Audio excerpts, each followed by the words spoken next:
경상도 할머니도 이렇게 믿고 증거하고 있는데 아직도 예수 그리스도를 알지 못하고 믿지 못하고 그저 죽어 있는 것처럼 옛날에 종교의 어떤 성인인 것처럼 생각하고 종교 생활하는 사람들이 아직도 많다는 것입니다.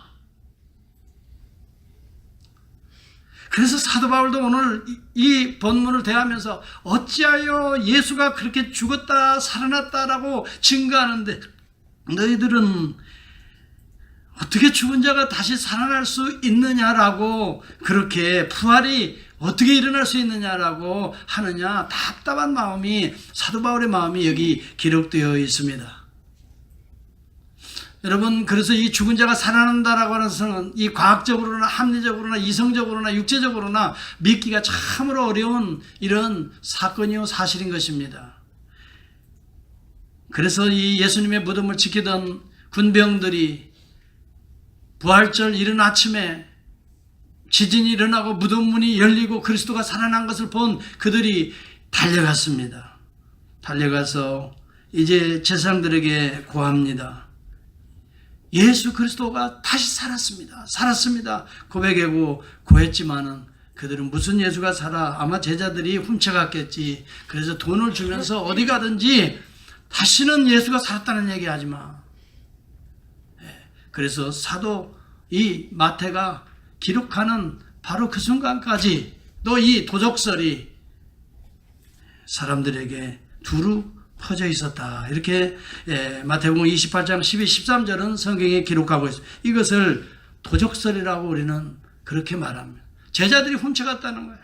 어떤 사람들은 아마도 어떤 제자들이 환상을 봤을 것이다 라고 말합니다.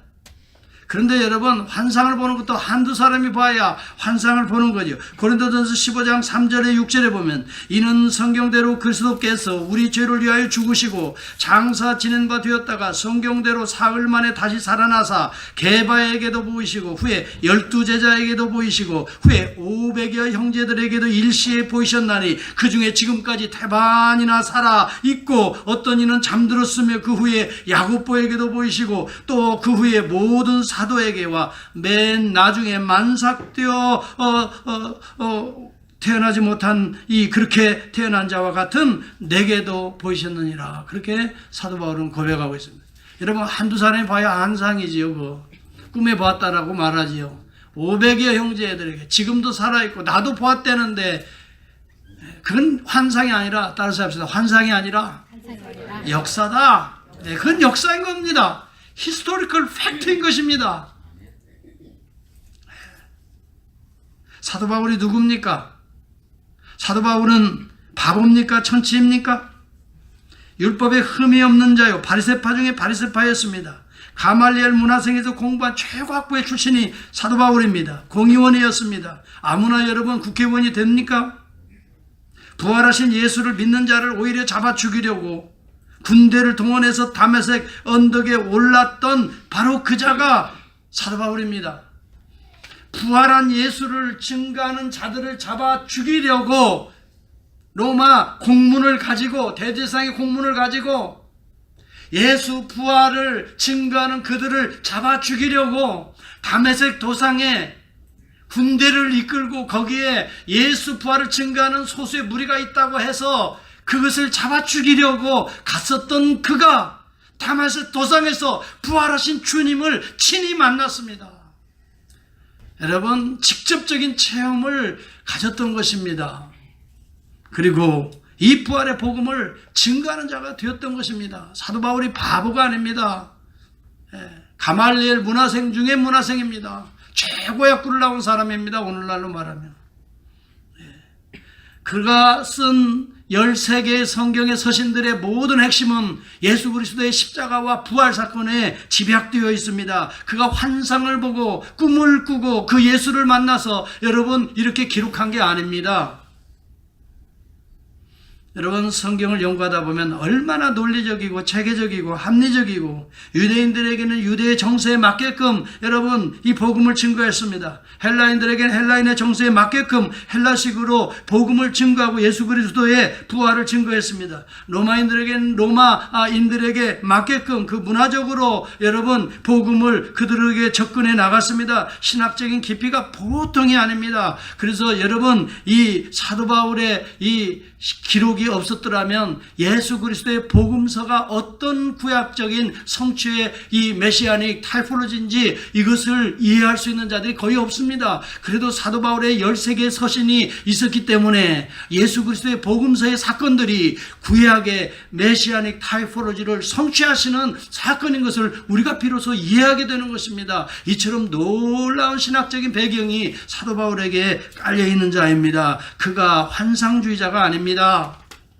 역사적 사건의 근거에서 복음을 해석하고 증거해낸 자인 것입니다. 사도행전 26장을 보세요.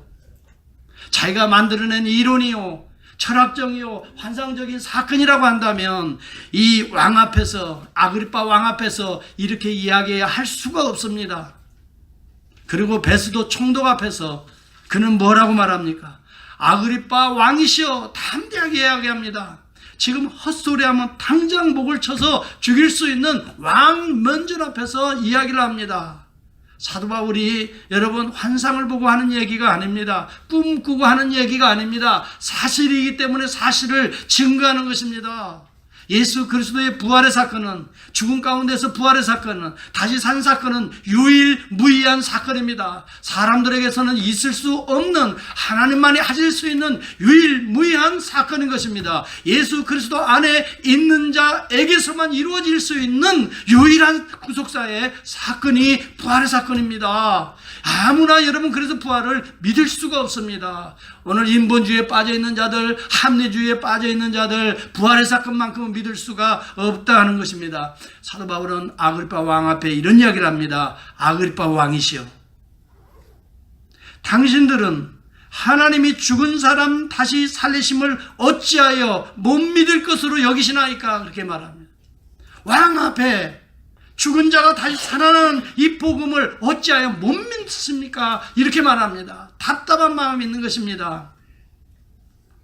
나도 그랬습니다. 그렇게 이야기합니다. 나도 그런 적이 있습니다. 나도 나사렛 예수의 이름을 대적하여 범사에 행해야 될 줄을 스스로 생각하고 예루살렘에서 이런 일을 행하여 대제사장에게서 권세를 얻어가지고 많은 성도를 옥에 가두고 예수를 증거하는 많은 성도들을 옥에 가두고 또 죽일 때 내가 가편 투표를 하였고 모든 회당에서 여러 번 형벌하여 강제로 모독하는 말을 하게 하고 저희를 대하여 심히 격분하여 외국 성까지도 가서 핍박하였으며 그게 여러분 예수 만나기 이전에 사도 바울의 모습이었습니다. 그 일로 대제사장들의 권세와 위임을 받고 다메섹으로 갔나이다. 왕이여 때가 정오가 되어 지금 예수 만난 이야기를 하는 거예요. 부활의 주님 만난 이야기를 하는 거예요. 때가 정오가 되어서 길에서 보니 하늘에서 해보다 더 밝은 빛이 나와 내 동행들을 둘러 비추는지라. 우리가 다 땅에 엎드러짐에 내가 소리를 들으니 히브리 방언으로 이르되 사울아 사울아 내가 어찌하여 나를 핍박하느냐. 가시체를 뒷받칠라 하기가 내게 고생이니라. 내가 대답하여 이르되 주여 누시니까 당신이 누시니까 주님께서 가라사대 나는 내가 핍박하는 예수라. 그는 계속해서 왕 앞에 베스도 총독 앞에 예수 그리스도의 십자가와 부활의 이 복음을 계속해서 증거하기 시작했습니다. 그때 베스도 총독이 듣다 못해서 뭐라고 24절에 말합니까? 베스도가 크게 소리하여 바울아 바울아 내가 미쳤구나. 내 많은 학문이 너로 미치게 만들었구나. 베스도가 가여 내가 미친 것이 아니요 참되고 정신 차린 말을 하나이다. 이 말 속에는 내가 미친 것이 아니라 이 사건 사실 역사를 믿지 않는 당신이 어찌 보면 미친 자입니다 라고 하는 이 의미가 내포되어 있는 거예요.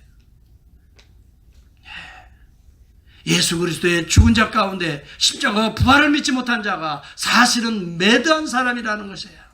아직도 세상에 취해서 알지 못해 살아가는 자들이라는 거예요. 왜 이런 사도 바울의 고백이 가능합니까? 살아계신 부활의 주님을 만났기 때문에. 저와 여러분 모두가 예수 그리스도의 은혜로 살아계신 우리 주님을 날마다 만날 수 있는 그런 놀라운 은혜가 임하기를 저는 간절히 축원합니다. 여러분들은 살아계신 주님을 날마다 만나야 됩니다. 그래야 여러분이 살아있는 자입니다. 예수를 아직도 만나지 못한 자는 사실은 살아있으나 죽은 자라 이 말이에요. 영원히 죽은 자라 이 말이에요. 어떤 의미에서 여기 사도 바울의 말을 통해서 보면 미친 사람이라 이 말이에요. crazy라 이 말이에요. 아직도 예수 그리스도의 부활을 믿지 못하는 자들은 영적으로 죽어있는 미친 자들이라 이 말이에요. 어떤 사람들은 예수 그리스도의 부활을 기절했다가 도망했다라고 기절설이나 도망설을 주장합니다. 십자가에서 충격을 받고 잠깐 기절했다가 나중에 깨어서 봐가지고 그 다음에 도망했을 것이다. 7세기경에 쓰여진 이슬람의 코란경에 보면은 예수가 죽은 것이 아니라 이 기절하여 깨어나서 실제로는 인도로 도망갔다라고 말을 합니다. 그의 무덤이 카슈미르 지방의 스리나가라는 곳에 있다고, 그리고 거기에 적혀 있다고, 지저스라고 적혀 있다라고 말합니다. 그 당시에 여러분 예수라고 하는 이름들이 예수 부활하고 복음을 증거하면서 흔했습니다. 그래서 너도 나도 예수라는 이름을 붙이기 시작했습니다. 예수가 죽었다 살아났대. 나도 예수 믿고 죽었다 살아나야지. 그래서 많은 사람들이 예수의 이름을 갖다 붙였습니다. 지저스라고 붙였습니다. 그런 사람들이 어디서 죽었다가 무덤에서 발견됐다고, 그게 예수 무덤이라는 거예요. 어떤 사람들은 프랑스 지방으로 가서 은밀하게 막달라 마리아하고 살았다는 거예요. 그래서 낳은 아이가 사라라는 딸이 있는데 그 딸이 프랑스의 이 마르빙거의 왕조의 혈통으로 이어졌다라고 말을 하는 거예요. 이게 다빈치 코드라는 소설입니다. 댄 브라운이 쓴 소설입니다. 여러분 오늘날도 예수 그리스도의 부활에 대해서 역사적 사건들을 믿지 않냐고 이와 같이 소설 쓰는 사람들이 있어요. 여러분들은 어떻습니까? 여러분 마음속에 사실로 믿습니까? 아니면 여전히 뭔가 이 기독교 종교의 어떤 것으로 환상이나 어떤 그런 것으로 믿습니까? 예수 부활을 사실로 믿는 사람들은 믿으시면 아멘 하시기를 바랍니다. 분명하게 여러분들 선명하게 증거할 수 있어야 되는 거예요. 애매모호하고 믿는 건지 아닌지. 신앙은요 분명한 겁니다. 흑백입니다. 흑이나 아니면 백인 겁니다. 백 아니면 흑인 것입니다. 빛 아니면 어두움입니다. 중간지대가 없어요. 회색지대가 없는 겁니다. 신앙은. 어떤 사람들은 신화설을 주장합니다. 데이비 스트라우스가 1835년 그의 책 예수의 생애라는 책에서 그런 이야기합니다. 예수 부활의 기사는 당시에 동방에 유행하는 신화적 요소를 제자들이 가서 에디팅했다, 기사화했다라고 말을 합니다. 20세기 중엽의 루돌프 브루트만이라고 하는 신학자는 어떻게 육체 부활이 있을 수 있는가 이렇게 도전을 하면서 어쩌면 제자들이 그렇게 부활했을 것이다 라고 생각하고 염원하는 wishful thinking이라고 그들은 해석을 했습니다. 이러한 영향을 받은 감리교 신학교의 변선원 학장이라는 분이 있습니다. 홍정수 교수가 감리교 그 당시에 신학자들 가운데서 인기가 탑이었습니다. 이런 분들이 이런 류의 사상을 가지고 증거하기 시작합니다. 홍정수 교수가 그런 얘기했습니다. 예수 부활을 과학적으로 입증할 수도 없고 실증적으로도 증거할 수 없으니 이것은 기독교의 아집이라고까지 말을 했습니다. 배짜는 하나님이라는 책에서 그런 내용이 나옵니다. 여러분 이러한 자들이 신학자입니다. 신학생들을 가르치고 있습니다. The Case for Christ라는 책을 쓴 예수는 역사라고 하는 책을 쓴 리 스트라벨 목사님이 있습니다. 그는 원래 그가 목사가 되려고 한 것도 아닙니다. 그는 완전히 기독교 교회하면 아주 적대감을 가졌던 그런 사람이었습니다. 그리고 여러분 냉소적인 무신론자였습니다. 그런 콜롬비아에 그 유명한 저널리즘 학교가 있습니다. 콜롬비아 유니버시티가 미조리 제 사는 고향 옆에 있었습니다. 거기에 많은 사람들이 우리 한국에서도 거기 공부하고 많이들 가서 저널리즘 그 분야에서 종사한 거기를 나왔습니다. 그리고 이 예일 법대를 나와서 변호사가 됩니다. 그리고 그가 저널리즘을 공부해서 시카고의 유명한 트리뷴주의 기자로 들어가서 특종을 여러 건을 터뜨리면서 아주 이력 스타가 됩니다. 그는 철저하게 무신론자였습니다. 그가 마지막으로 하나 걸었던 것이 있습니다. 예수가 부활했다는 사실을 내가 철저하게 사실이 아니다라는 것을 입증해내야 되겠다. 그래서 그가 연구하기 시작했습니다. 모든 과거의 자료들을 수많은 자들을 모았습니다. 그리고 실제적으로 육체부활이 가능한가에 대해서 많은 무신론 이 고고학자들의 시체 전문 해부학 의사들까지 찾아다닙니다. 과연 육체부활이 가능한지 검증하기 시작합니다.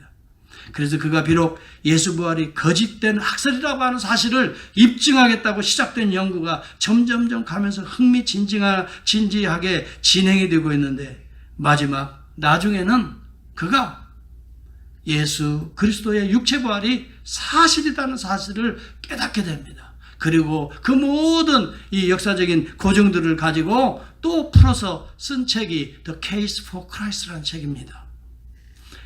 그는 자기는 예수 부활 앞에서 예수 그리스도의 부활을 이 복음 앞에서 자기는 예수 그리스도를 믿지 않을 수가 없었습니다. 그리고 예수를 믿고 나중에 신학교로 가서 목사가 됩니다.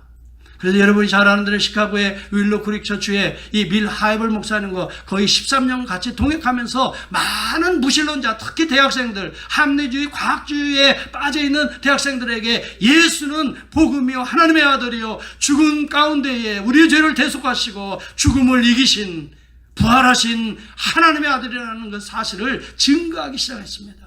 그리고 여러분 그 이후에는 여러분 여기 세들백 처치라고 이 세들백이 있지요. 그 교기에 이 릭 웨런 목사님과 같이 동역을 하고 있습니다. 지금 현재 어떻게 하고 사시나 보니까 지금도 여러 가지 책들을 지금 쓰고 있습니다.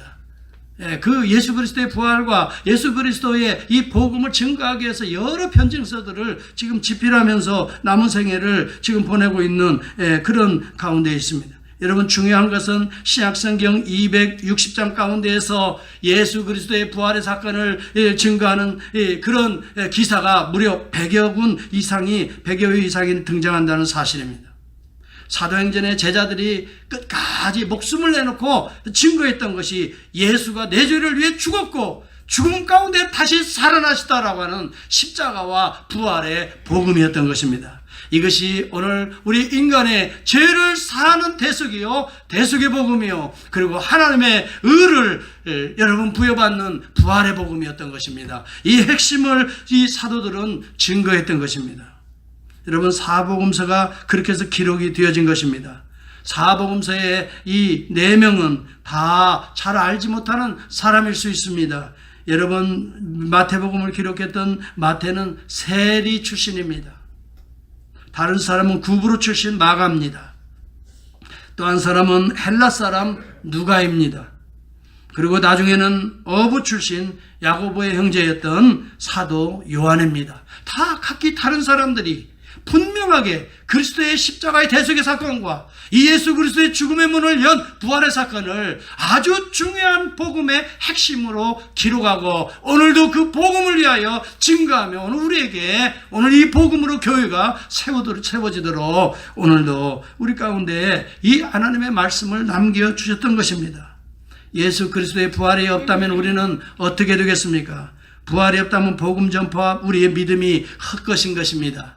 여러분 14절에 보면 예수 그리스도께서 만일 다시 살아나시지 못하셨다면 우리의 전하는 것도 헛것이요 또 너희의 믿음도 헛것이다 라고 말하면 사실 예수 그리스도의 부활이었다면 저도 오늘 이것을 헛짓을 하고 있는 것입니다. 내 평생을 헛짓을 하는데 내 인생을 소모하고 있는 것입니다. 그러나 나는 예수 그리스도의 부활을 확실히 믿기 때문에 오늘 복음 증거하는 것이 헛짓이 아니요 가장 위대한 하나님의 역사라고 믿고 오늘도 담대하게 복음을 주여 증거하게 하옵소서. 예수 그리스도의 십자가의 대속의 은혜와 부활의 생명의 복음을 전하는 자가 되게 하옵소서. 오늘도 이 강단에서 예수 그리스도의 십자가와 부활의 복음을 증거하지 않을 수가 없는 것입니다. 전도와 믿음은 철저히 부활하신 그리스도가 기초가 되는 핵심 가치에 이것이 중심이 되어서 여러분 전도해야 되고 이것이 중심이 되어서 우리의 믿음을 세워가야 하는 것입니다. 예수 부활이 없는 한 복음이 없습니다. 예수 부활이 없는 믿음도 허상입니다. 실상이 아닙니다. 예수 부활을 여러분 믿지 못한다면 여러분은 철학적인 것을 믿을 수 있는 신학적인 어떤 이론을 믿는 것입니다. 철학은 이성의 산물이지만 신앙은 여러분 계시의 산물인 것입니다. 하나님께서 오늘 우리에게 주신 이 놀라운 하나님의 은혜의 이 산물이 우리에게 주어진 성경이요 믿음인 것입니다.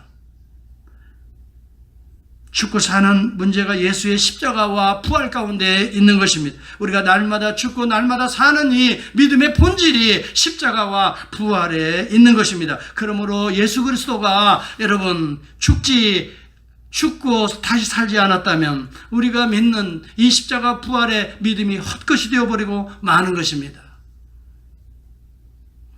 그리고 우리가 믿는 이 신앙이 헛것이 되어버리고 마는 것이 그냥 종교인으로 살아가는 것이죠. 예수 믿고 교회 나가면 마음이 편해서 좋더라. 뭐 이런 정도의 수준이 되겠죠. 예수 믿고 그저 뭐 누구에게든지 빌든 예수에게 빌면 또 더 복이 오겠지. 그리고 뭐 사업이 잘 되겠지. 그런 기복주의적인 무당 종교와 같은 어떤 그런 유의 종교인은 될 수 있지만 영생을 얻는 구원을 얻는 내 죄사함을 받고 죄로부터 정죄함을 누리지 아니하는 받지 아니하는 생명의 여러분 자녀는 될 수가 없다고 하는 사실인 것입니다. 오늘 이 시대에 종교인들이 얼마나 많은지 모릅니다. 교회는 나옵니다. 수십 년 신앙생활을 했습니다. 직분도 있습니다. 심지어 집사 장로도 됩니다. 목사도 됩니다. 그런데 아직도 예수 그리스도의 부활의 역사적 사건과 죽음의 문을 여는 이런 생명의 사건으로 믿지 못하고 여전히 종교의 어떤 사상으로 생각하는 그런 류의 불신앙자들이 얼마나 많은지 알 수가 없습니다. 여러분은 어떻습니까? 여러분은 종교인입니까? 하나님의 자녀입니까? 예수 그리스도의 부활을 믿는 자만이 하나님의 자녀가 되는 권세를 주셨으니 할렐루야. 여러분은 하나님의 자녀가 된 것을 믿으시면 아멘 하시기를 바랍니다. 예수 그리스도의 부활, 육체 부활을 믿는 자만이 우리도 언젠가 육체 부활을 할 수 있게 되는 것이 누구와 같이 예수와 함께 연합한 자는 예수와 함께 언젠가 주님이 재림하신 날 우리의 육체도 그렇게 부활하리라 그랬습니다. 우리는 이것을 믿기 때문에 죽음을 두려워하지 않는 것입니다. 슬퍼하지 않는 것입니다. 오히려 영원한 하나님의 나라에 누릴 영생의 기쁨을 기대하고 우리는 맛보고 살아가는 자들인 것입니다. 여러분, 예수 그리스도의 부활이 없다면 우리는 여전히 죄 가운데 있을 것입니다. 17절을 보시기 바랍니다. 그리스도께서 다시 사신 것이 없으면 너희의 믿음도 헛것이요. 그 다음에 중요한 포인트가 있어요. 너희가 여전히 죄 가운데 있을 것이다 라고 말합니다. 예수 그리스도의 부활이 없다면 우리가 여전히 죄 가운데 있습니다. 예수 그리스도의 이 대속의 사건, 죄의 문제를 해결하는 사건은 죄의 결과인 삭신, 사망의 문을 열 때에 하나님의 의가 들어오게 되고 죄의 삭신, 죽음이 천국되는 것이에요. 그렇지 않으면 여전히 우리는 죄 가운데 갇혀 있는 존재가 될 수밖에 없다고 하는 사실이에요. 여러분, 그렇기 때문에 로마서 6장 10절은 이렇게 말합니다. 그의 죽으심은 죄에 대하여 단번에 죽으시며 그의 살으심은 하나님에 대하여 살으심이라 라고 말을 합니다. 그가 죽으심은 죄에 대해서 죽으시며 우리의 죄를 대신해서 죽으시며 그가 살으심은 대속의 은혜를 입은 자들에게 하나님의 의를 전가하는 살으심이라 이 말이에요. 그렇기 때문에 십자가와 부활은 뗄래야 뗄 수 없는 것입니다. 십자가는 우리의 죄를 대속하시는 사건이요, 부활은 하나님의 의를 우리에게 전가하는 사건이 되는 것입니다. 그렇기 때문에 우리는 죄가 우리를 다스릴 수가 없습니다. 왜요? 하나님의 의가 들어와 좌정하고 계시기 때문인 것입니다. 그러므로 우리는 의롭다 칭함을 받는 존재가 되는 것입니다. 예수 그리스도의 부활은 이와 같이 하나님의 의를 전가받는 일입니다. 오늘도 여러분, 저와 여러분에게 십자가와 부활의 복음이 선명하게 임할 수 있기를 주의 이름으로 축원합니다. 여러분, 내가 예수 믿은 순간 우리의 죄는 그리스도와 함께 날마다 한 번 영원히 씻겨진 것입니다. 우리 주님은 다 이루었다라고 십자가에서 돌아가시며 말씀합니다. 요한복음 19장 30절입니다. 대속의 은혜가 십자가 사건을 믿는 자들에게 임하는 것입니다. 그러나 여러분, 이 사건이 유효하기 위해서는 하나님의 의가 우리 안에 들어와야 되는 것입니다. 이 죄의 결과인 이 사망이 정복되어야 이 다 이룬 것이 성취되는 것입니다. 이것이 부활을 통해 입증되어지는 것이죠. 그러므로 부활은 대속의 열매인 것입니다. 여러분, 우리가 이것을 알아야 됩니다. 예수 부활이 없다면 우리는 여전히 죄 가운데 있는 자요, 영원히 불쌍한 자라고 하는 사실입니다. 여러분, 18절 19절에 보면 또한 그리스도 안에 잠자는 자도 망하였으리니 만일 그리스도 안에서 우리의 바라는 것이 다만 이생뿐이면 모든 사람 가운데 우리가 더욱 불쌍한 자라. 이 땅에 사는 것만 있다면 얼마나 불쌍한 자. 그래서 슬퍼하는 거예요. 이 땅에 소망을 둔 자들은. 이제 다 끝났다는 거예요. 그러나 여러분, 부활을 믿는 자들에게는 영원히 사는 영생이 우리 가운데 하나님의 의가 주어지기 때문에 우리는 죽음을 여러분 육체와 영혼의 분리로 믿지 죽음을 영원한 멸망으로 믿지 않는 것입니다.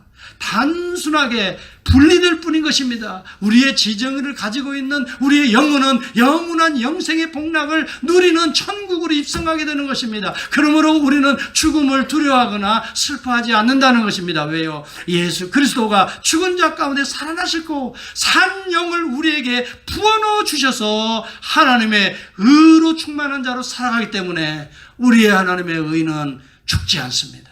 예수는 죽지 않은 것처럼 하나님의 의도 죽지 않습니다. 하나님의 의는 우리 안에 영원한 하나님의 나라로 우리를 부르시고 이끄시고 인도하시기 때문의 것입니다. 20절에 보면 그러나 이제 그리스도께서 죽은 자 가운데서 다시 살아 잠자는 자들의 첫 열매가 되셨도다라고 말합니다. 다시 말하면 이미 미리 죽은 자들도 첫 열매가 되었습니다. 또 앞으로 죽을 자들도 첫 열매가 되었습니다. 이렇게 산다는 것입니다. 다시 산다는 것입니다. 이것이 첫 열매인 거죠. 이것을 종말론적 부활생명이라고 말합니다. 죽은 자들이 언젠가는 부활의 날이 일어날 것이다 라고 하는 것입니다. 이 종말에는 주님이 재림하신 날에는 예수 그리스도와 같이 모든 무덤 문이 열리고 이제는 영원한 하나님의 나라에 입성하게 될 것이다 라고 하는 것입니다.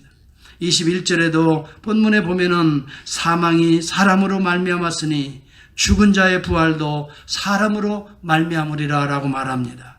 첫사람 아담으로 죽음이 왔다면 둘째 아담 대신 예수 그리스도로 말미암아 죽음을 이기신 부활의 사건이 우리에게 임하고 있는 것입니다.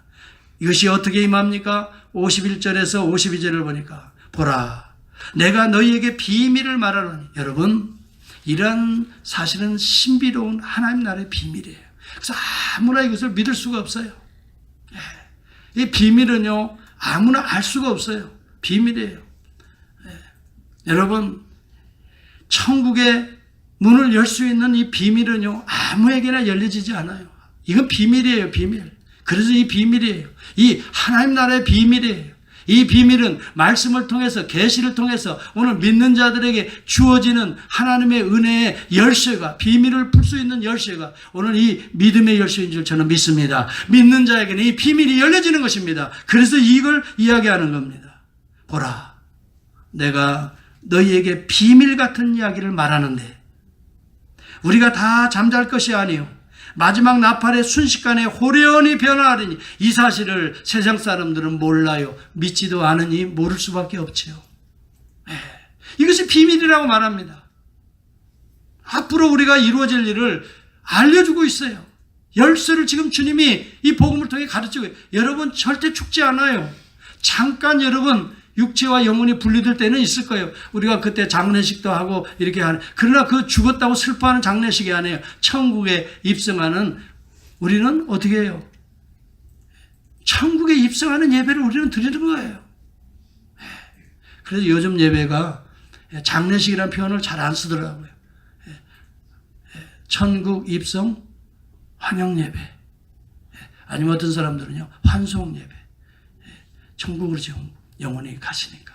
근데 환송이란 말은 좀 뺐으면 좋겠어요. 왜냐하면 천국이 뭐 여기 있다 저기 있다 그런 게 아니에요. 하나님이 계신 곳이 천국인 줄 저는 믿습니다. 그래서 하나님 품으로 안기는 이게 신비예요. 목사님 좀 보여주세요. 그럼 내가 믿겠습니다. 믿는 자가 볼 수 있는 것을 믿으시면 아멘. 예, 믿는 자가 보는 거죠. 예, 보고 믿는 게 아니에요. 예. 이 믿음도 하나님이 우리에게 주시는 선물이기 때문에 우리는 그렇게 기도해야 돼요. 하나님, 이 믿음을 주세요. 믿어지게 해주세요. 주님, 믿어지게 해주세요. 저도요, 한때 리스트레벨 목사님처럼 상당히 실증주의자였어요. 복음이 돼야 되겠다. 네. 제가 신학교 들어가서도 복음이 돼야 되겠다. 얼마나 연구한지 몰라요. 근데 어느 날이요, 복음 믿으려고 하니까 더 안 믿어지더라고. 이게 열리지가 않아. 이성적으로 접근하고 합리주의로 접근하고 과학주의로 접근하고, 제가 그래서 이 고대로부터 철학자들 책을 다 싸가지고 심지어는 방학 때 절간에 가서 한번 진짜 신이 있나 없나 공부도 해보기도 했어요. 그래 관심이 있었어요. 예. 그때 하필이면 절간에 갔다고 그렇게 뭐 이상을 생각하지 마세요. 예. 그래서 조용한 곳이 거기 있기 때문에 약간 좀 생각이 좀 보통 사람 같지는 않았어요. 그래서 저보고 이단자라고 또 그렇게 친구들이 놀려대기도 해요. 그렇게 실증주의자였어요. 그런데요, 하나님이 나를 부르니까요, 내가 양손 들고 줘요. 그때요, 하나님이 나를 부르시고 은혜를 주니까 왜 그렇게 내 죄가 많이 생각이 나는지 그냥 다 회개하고요. 하나님 믿음 주시니까요, 그 주님이 그냥 만나지는 거예요. 주님의 음성이 들려지는 거예요. 그리고 성경을 보니까요, 매 순간 주님이 나에게 말씀하시는 거예요. 이게 들려지는 거예요. 하나님께서 제게 은혜를 주시던 거예요.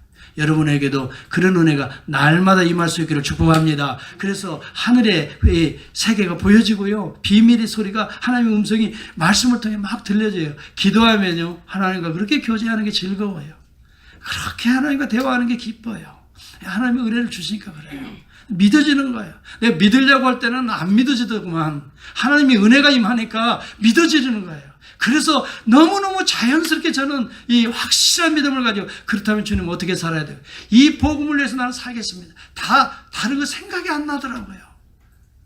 내 마음에 이 은혜가 임하니까요, 다른 뭐 길이 생각이 안, 이 복음을 나도 전하겠습니다. 죽도록 전하겠습니다. 그런데요, 이 복음을 지금까지 전하고 있지만요, 한 번도 이 복음 전하는 걸 후회해 본 적이 없어요. 후회해 본 적이 없어요. 다른 직장을 가고 내가 이렇게 했으면 좀 더 돈도 많이 벌고 좀 더 뭐, 그런 생각이 사실 인간적으로 들지가 않아요. 그죠? 감사하고, 기쁘고. 물론 목회하면서 힘들고 어려운 모든 과정들이 인간인지라 없지 않지는 않죠. 답답한 때도 있고 안타까운 때도 있고, 또 그렇지만요, 그냥 궁극적으로 복음 전할 수 있는 은혜의 기회를 날마다 주시니 저는 그거에 대해서만큼은 부인할 수 없는 감사가 있어요. 하나님께서 죽을 때까지 복음 전하는 자로 저를 사용하신다는 것에 대한 정말 프라우드가 있어요. 감사하죠. 기쁘죠. 이것은 하나님이 우리에게 주신 은혜예요. 여러분에게도 날마다 그런 은혜가 임할 줄을 믿습니다. 살아계신 주의 영이 여러분들에게 은혜를 주시면 언제든지 여러분의 입술은 이 초대교회 이 사도들처럼 막 잡아서 감옥에 가두고 때로는 야고보를 칼로 죽여. 그래도 그들이 하는 얘기가 있어요. 예수 죽었다 살아난 얘기 좀 하지 마라. 그렇게 하면서 막 죽이고, 초대교회도 그랬잖아요. 그때 제자들이 뭐라고 말해요? 우리가 보고 들은 거 만진 그 예수를 증거하지 않을 수 없다라고 말을 했어요. 할렐루야. 이런 놀라운 살아있는 부활신앙을 가진 역사적인 사건에 대해서 실제적인 하늘의 비밀을 열고, 특별히 우리가 죽음 가운데 처하지만은 육체의 분리로 생각하고, 주님이 다시 오실 때는 다시 우리의 몸도 예수의 그의 부활의 영체와 같이 다시 살게 된다는 확실한 이 믿음을 가지고, 오늘도 날마다 사도 바울처럼 십자가에 내 죄를 죽고 내 죄와 함께 죽고 예수와 함께 새로운 모습으로 날마다 살아가는 부활신앙의 사람이 될 수 있기를 주의 이름으로 축복합니다. 이것이 현재적 부활인 것입니다. 내 죄가 오늘 십자가 앞에서 죽으면 사흘만이 아닙니다. 즉시로 오늘 그리스도 안에 새로운 모습으로 하나님께서 여러분을 하나님의 의로 충만히 채워주실 줄을 믿습니다. 이것이 부활신앙인 것입니다. 언젠가 주님이 다시 오실 때 우리의 몸이 예수의 형체와 같이 다시 열려서 무덤문이 열리고 다시 우리의 몸도 부활할 그때가 오지만 이건 종말론적 신앙입니다. 그러나 오늘 내가 매 순간 내 죄가 십자가 앞에서 회개되어지고 보혈로 씻어지는 순간 우리는 그 순간 부활의 새 생명으로 새로운 모습으로 새로운 인격으로 거듭나고 다시 살아날 줄을 믿습니다. 이것을 부활 생명의 현재적 삶이라고 부르는 것이에요. 그래서 사도 바울이 15장 한복판에서 여러분 21절을 볼 수 있기를 바랍니다. 날마다 죽는다는 얘기를 썼습니다. 31절을 보세요. 15장 부활에 대한 얘기를 쭉 하면서 다시 산다는 얘기를 하면서 31절에 형제들아 내가 그리스도 예수 우리 주 안에서 가진 바 너희에게 대한 나의 자랑을 두고 단언하노니 나는 따라서 하면 나는 날마다 크게 해봐요. 날마다 어떻게 해요? 살아요 죽어요? 죽노라. 죄에 대해서 죽음이 있어야 죽음의 문이 열리고 여러분이 새로운 존재로 새로운 인격으로 거듭나게 되는 줄을 믿습니다. 그래서 우리는 죽음이 십자가가 먼저인 것입니다. 예수 그리스도는 그래서 독배를 먼저 마셨던 것입니다. 이것을 독배라고 말해요. 나의 마시려는 잔을 너희가 마실 수 있겠느냐 제자들에게 말했습니다.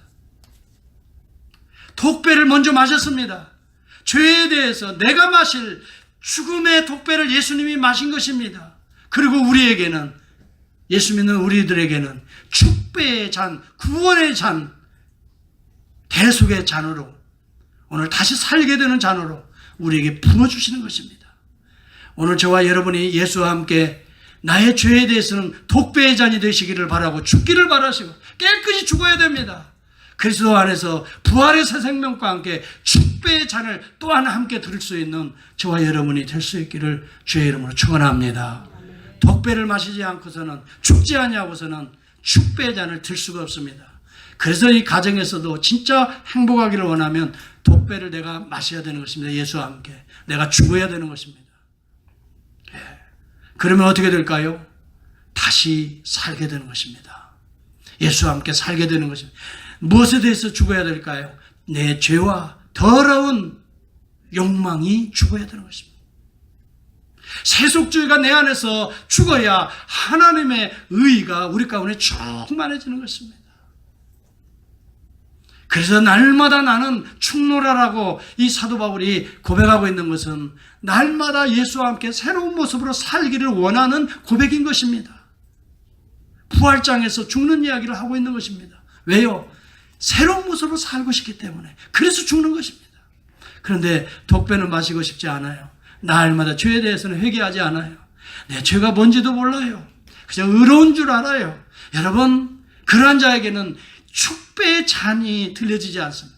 자기의 의가 충만하면 하나님의 의가 들어오지 않습니다. 내 의가, 여러분 더러운 의가 벗겨져야 그리스도의 의, 하나님의 옷이 우리에게, 가죽 옷이, 어린 양의 옷이 우리에게 하나님의 의의 옷이 덮여질 줄을 믿습니다. 오늘 우리가 종말론적인 신앙을 가짐과 동시에 현실적으로도 날마다 우리 죄에 대해서 죽는 저와 여러분이 되어서 날마다 다시 사는 복된 교회, 성도, 가정이 될 수 있기를 주의 이름으로 축복합니다. 옆에 분들을 보세요. 보고 이제 인사합시다. 이제 내가 먼저 죽겠습니다. 네. 이제 내가 먼저 죽겠습니다. 내가 죽어야 같이 살게 되는 것입니다. 이제 같이 삽시다.